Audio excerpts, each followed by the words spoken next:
छत्तीसगढ़ विधानसभा चुनाव 2023 कौन किस पर पड़ेगा भारी, ये जानने के लिए भारत 24 की टीम पहुंची इस समय कांकेर में जनता का क्या मूड है ये जानने की यहां पर कोशिश की जाएगी। हमारे साथ यहां पर बीजेपी के लोग भी हैं, इसके अलावा कांग्रेस के साथ साथ बसपा भी यहां पर बहुत ज्यादा एक्टिव है। बीएसपी भी यहां से अपने कैंडिडेट उतार करके और कड़ी चुनौती दे रही है। इसके पहले भी बसपा ने छत्तीसगढ़ में जो जोगी कांग्रेस है उससे उन्होंने हाथ मिलाया था, लेकिन इसके बाद अब की बार वो बसपा वाले अकेले यहाँ पर लड़ रहे हैं। इस समय हमारे साथ जो है भाजपा के भी लोग हैं। क्या क्या मुद्दे होंगे कांकेर के जो आप लेकर के जाएंगे कि जनता के बीच में?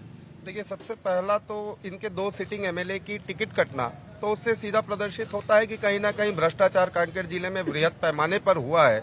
खनिज का यह क्षेत्र है और खनिज के क्षेत्र में एक माइंस यहाँ के कांकेर के जो उस समय हमारे सिटिंग एमएलए अभी हैं शिशुपाल सोरी जी के संरक्षण में चलता है। एक माइंस भानुप्रतापपुर के विधायक सावित्री मंडावी जी के संरक्षण में चलता है। एक माइंस भिलाई के विधायक देवेंद्र यादव जी के संरक्षण में चलता है और एक माइंस इनके प्रदेश कांग्रेस के कोषाध्यक्ष राम गोपाल अग्रवाल जी के संरक्षण में चलता है। तो निश्चित तौर पर इनके द्वारा जो भ्रष्टाचार व्यापक पैमाने पर किया गया डीएमएफ मद की राशि को बिना सड़क निर्माण किए कहीं ना कहीं वो उसका बिल निकाल लिया और अभी तक वहां पे सड़क नहीं बनी है। भ्रष्टाचार एक मुद्दा है, लेकिन कांकेर के स्थानीय निवासियों की क्या अपेक्षा रहती है अपने जन नेता से और किस तरीके की विकास की उम्मीद होगी? क्या वादे होंगे भाजपा के कि जो जाकर के गाँव या आसपास के इलाकों में जाकर जनता को बताएंगे कि हम ये काम करेंगे? आपके क्या मुद्दे होंगे, किन मुद्दों पे जाकर के आप लड़ोगे? देखिए, 9 साल के मोदी जी के सुशासन और 15 वर्ष हम जो भारतीय जनता पार्टी सत्ता में थी उस समय के विकास कार्य को भारतीय जनता पार्टी के लोगों ने, हमारे गांव की जनता ने सराहा था। और गांव में जो मूलभूत सुविधाएं होती हैं, स्वास्थ्य, शिक्षा, हम प्रधानमंत्री आवास के माध्यम से घर घर मकान पहुंचाने का प्रयास कर रहे हैं। लेकिन कांग्रेस की 4.5 वर्ष 5 वर्ष की सरकार प्रधानमंत्री आवास को रोक रही है।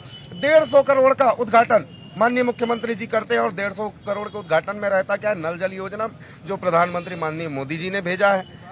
इनके द्वारा किसी भी प्रकार की ऐसी कोई एक अच्छी इंफ्रास्ट्रक्चर नहीं खड़ी की गई है जिससे कांग्रेस की सरकार और कांग्रेस के नेता और कांग्रेस के जनप्रतिनिधि जनता का सामना कर पाए, जिसके कारण इनके सिटिंग एमएलए की टिकट काटकर अन्य को टिकट देकर ये वापस चुनावी मैदान में और जनता का भरोसा वापस भारतीय जनता पार्टी के साथ। हमारे साथ इस समय बीजेपी के साथ साथ कांग्रेस वाले भी है। क्यों आखिर सिटिंग एमएलए का टिकट क्यों काट दिया गया? ये भी आरोप लग रहा है कि शिशुपाल का टिकट काट करके शंकर ध्रुवा को टिकट दिया गया। तो बार बार ये जो जीता हुआ कैंडिडेट है उसको क्यों बदला जा रहा है?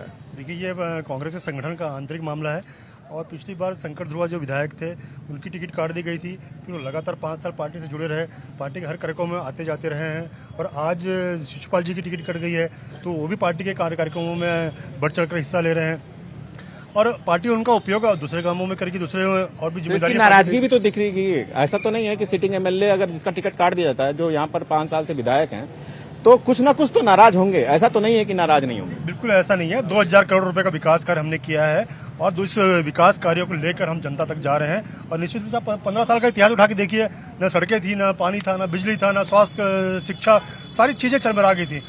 तभी तो इतने लंबे अंतर से हम जीते थे।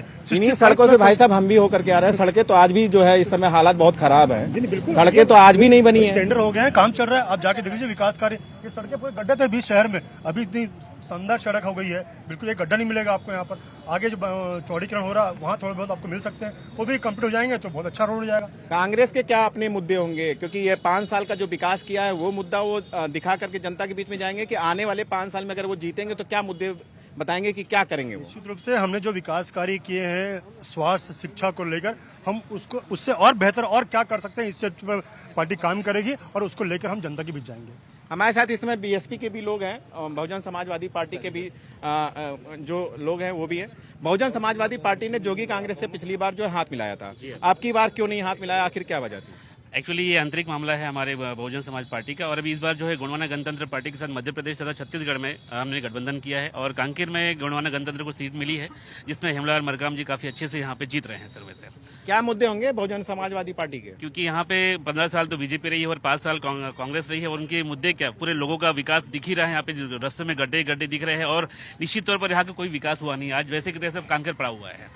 पार्टी ने अपने उम्मीदवार पिछली बार उतारे थे, अब की बार भी उतारे, लेकिन पार्टी की जो मुखिया हैं मायावती ना तो यहाँ पर आई, ना ही उन्होंने किसी भी तरीके से कोई एक्टिविटी उनकी देखने को मिली है। तो कैसे पार्टी मजबूत होगी? बिल्कुल छत्तीसगढ़ के अंतर्गत हमारे जो राष्ट्रीय जो प्रभारी है हमारे यहाँ के, वो बिल्कुल आते हैं और यहाँ का जो कि आप पार्टी के जो नेता हैं वो तो सभी आए जी यहाँ। बिल्कुल, यहाँ पे बिलासपुर क्षेत्र में भी हमारी बहन जी इस बार आ रही है और हो सके बस्तर में भी बहन जी आने वाली है। और क्या मुद्दे होंगे बहुजन समाजवादी पार्टी के? बहुजन समाज पार्टी का मुद्दा यही है कि सर्वजनों का विकास करना और जो बीजेपी कांग्रेस के राज में जो भ्रष्टाचार हुआ है, दोनों भाइयों ने जो भ्रष्टाचार किया है उसको मिटा के एक सुशासन लाना। हमारे साथ बहुत से यहाँ पे लोग हैं, यहाँ पर हमारे साथ वरिष्ठ पत्रकार भी जुड़े हैं। आप ये बताइए कि यहाँ पे कांकेर आप तो बहुत सालों से देख रहे होंगे, कांकेर आसपास का इलाका जो भी बस्तर संभाग का इलाका, वहाँ पर क्या क्या मूलभूत ऐसी सुविधाएं हैं जो लोगों को नहीं मिली हैं? किन किन चीज़ों को लेकर के लड़ाइयाँ हैं? कौन सी पार्टी क्या क्या वादे की है और क्या जीतने के बाद वो पूरे होते हैं? देखिए 23 साल हो रहा है छत्तीसगढ़ राज्य को बने हुए, और ये जितने नेता आप यहाँ पे खड़े देख रहे हैं, भाजपा के हो, बहुजन समाज पार्टी को हो, कांग्रेस के हो, कोई भी अपने बच्चों का इलाज यहाँ के अस्पताल में नहीं कराना चाहता। ये यहाँ के विकास की स्थिति है हॉस्पिटल के क्षेत्र में।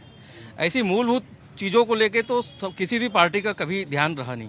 ये वास्तव में माइनिंग का इलाका है, कांकेर ही नहीं पूरा बस्तर संभाग और एक तरह से पूरा छत्तीसगढ़ बोलिए, जिसके कारण से अलग राज्य बना। तो सभी राजनीतिक पार्टियों का ध्यान केवल कारपोरेट के साथ मिली भगत में रहता है और कारपोरेट को जमीन बेचने में रहता है। भूपेश बघेल जी ने पिछले 5 साल पहले का जो चुनाव था उसके पहले उस समय का माहौल मैं बता दूं, उस समय का माहौल भाजपा के प्रति घोर आक्रोश का माहौल था। उस माहौल में कांग्रेस को जीत मिली थी। मगर अभी का जो चुनाव हो रहा है उसमें भाजपा और कांग्रेस दोनों के प्रति जनता का गुस्सा एक जैसा है। जनता किंकर्तव्य मूड के रूप में अभी चुप बैठी हुई है। वो तय नहीं कर पा रही कि दोनों में से किस लुटेरे को चुने। दोनों ने केवल लूट किया है उनके साथ, और जनता का वास्तविक मुद्दा आरक्षण के मुद्दे में दोनों फेल हैं। आरक्षण को भूपेश बघेल सरकार ने इस तरह से बनाया कि वो जानबूझ के रोका जा सके राज्यपाल के पास या फिर कोर्ट में उसको कोई चुनौती दे दे।